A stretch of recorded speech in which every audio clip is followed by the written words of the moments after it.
But the Democrats are going to have to find somebody that can lead them out of arguably probably the worst place Democrats have ever found themselves. I mean, the general scale of repudiation is right across the board from all groups of people in America. And at the moment, I'm just seeing very little in the way of a brave new world, of somebody putting their hand up and going, here's what I think we should be doing as a party for the country. Who is that person and what's that message going to look like?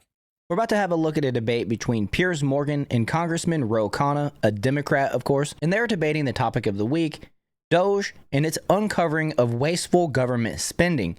Of course, Ro Khanna, being a Democrat, he's going to oppose Elon Musk and Donald Trump at every turn, and Piers Morgan basically reasons with him and paints him in a corner where he short circuits, leaving Ro Khanna trapped with nowhere to go and nothing to say.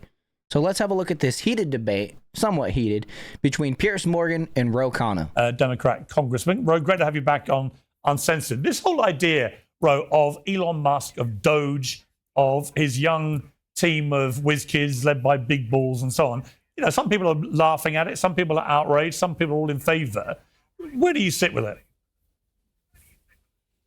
Well, look, I said that if Elon wants to help find wasteful spending and do a thorough examination of that, that's fine. I actually took some criticism from my own party for saying that I would be open to looking at what he finds, particularly in the Pentagon, but anywhere. The problem I have with it is that there are rules in our country. There's a constitution. You can't have people unilaterally stopping or pausing Treasury payments. And what he should do is, if he finds this absurd examples, come to Congress, expose it, and force us to vote on it. I mean, look, there's no doubt from the polling around Trump, the majority of Americans are right behind this. They think the government has been way too bloated for way too long. And they quite like the idea of the richest, most successful guy in the history of America cutting his genius swathe through overspending. Well, the polling is split. I acknowledge that Trump's personal approval and his job approval is over 50%. The numbers aren't quite as good for Musk. I mean, they're falling into the 30s. I once said to Elon he should stick to cars and Mars. But, you know, I would love to have him find wasteful spending and come to Congress. I think what spooked people is when there was the portal shut for Medicaid for a few hours. I don't want to scare people. No Medicaid benefits have been cut or Social Security has been cut. But just the idea that they could do that and that a number of unelected officials could do that really spooked people around the country. And that is, I think, what has triggered such a backlash to what's happening. And my view is he can still fix it. He should just say, I will respect Congress's power off the purse. And that would reassure a lot of people. I'm sorry, but one of Donald Trump's promises in his campaign was to appoint Elon Musk to head up Doge to cut government spending, not to send it to Congress, right? We don't trust Congress nearly as much as we trust Donald Trump. You people in Congress are more interested in serving your lobbyists, your special interest, enriching yourself off of stocks and things like that. And we know you're going to vote based on, will this defunding of this project or this branch affect my bottom dollar? That's plain and simple. We don't trust you in Congress. We know that a lot of you people voted to impeach Donald Trump the first time he was president, and we trust Elon and we trust Donald Trump. So but they don't actually have to do that, do they, legally? Well, I think they do. Under the Constitution, there's a debate. The conservatives, some of the small group of conservatives say that what Congress's power under Article 1 is simply to set the maximum spending level. But the Impoundment Act says no, what Congress appropriates, the president has to spend. And it was litigated under Nixon. What I say to my conservative friends is, imagine you had someone from the far left become president. Congress appropriates $900 billion for the Pentagon. This far left president says, no, I'm not going to spend that. I'm only going to spend $200 billion. I mean, give me a break. That would never be constitutional. Obviously, Congress needs to have the authority to spend the money, and the executive branch should go along with it. I think this Supreme Court will affirm that.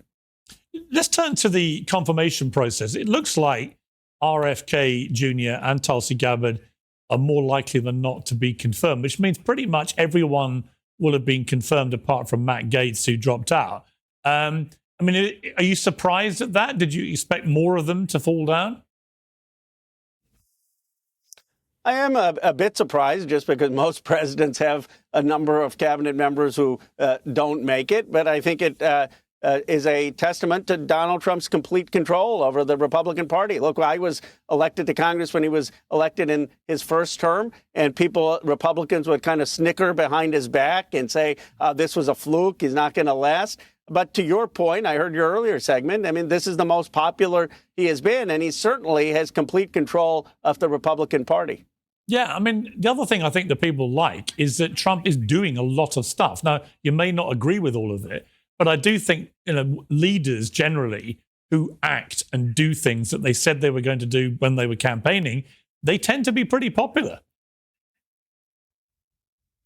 Look, there's no doubt that he knows the politics of theatrics, and I don't say that dismissively. I mean, the visuals of him signing executive orders and the week of doing things and being energetic, I think it was a contrast to President Biden. I think one of our challenges with President Biden is he needed to be out there more, showing the energy. We had a lot of good policies of chips manufacturing coming back, batteries plants coming back, but we didn't show that sense of energy. The thing, though, I think Trump has to be careful about, I was just in Pennsylvania. I talked to someone who voted for him, who would still vote for him. And she said, well, I thought he was going to cut my taxes on overtime pay. I thought he was going to make sure that I didn't have a tax on tips. Now, it's only 2 weeks in. I'm not one of those Democrats who's saying, well, the price of eggs are still up. I mean, give me a break. He's only been there 2 weeks. But if he doesn't focus ultimately on policies that help women like Tracy in Pennsylvania, his numbers are going to fall, and he's going to be judged ultimately around his economic agenda for the working class. But the Democrats are going to have to find somebody that can lead them out of arguably probably the worst place Democrats have ever found themselves. I mean, the general scale of repudiation is right across the board from all groups of people in America. And at the moment, I'm just seeing very little in the way of a brave new world, of somebody putting their hand up and going, here's what I think we should be doing as a party for the country. Who is that person, and what's that message going to look like?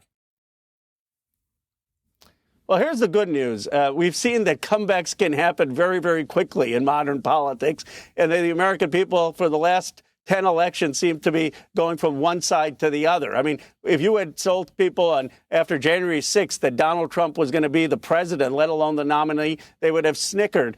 So I do think there's an opportunity with what Trump has done. He has bashed the status quo. He has bashed the establishment of both parties. There is a consensus that the policies of the past 40, 50 years have not been working. The first thing the Democrats have to do is say, we hear you. The status quo was not working. We know people have it rough out there. The trade deals that ship jobs overseas were wrong. Letting China into the World Trade Organization was wrong. The over-financialization of our economy that enriched private equity while seeing hollowed out towns was wrong. Democrats were part of that. Democrats were part of having too much money from billionaires and millionaires, and now we're going to have an economic independence agenda for the working and middle class. And by the way, we're going to focus on that. One thing, you may disagree with Bernie Sanders, but I will tell you this. Those trans ads would never have worked against Bernie Sanders because everyone knew that Bernie Sanders was going to get, his focus was going to be healthcare and wages. And so part of what the Democrats have to do is our singular focus is going to be America's economic renewal and helping the working and middle class.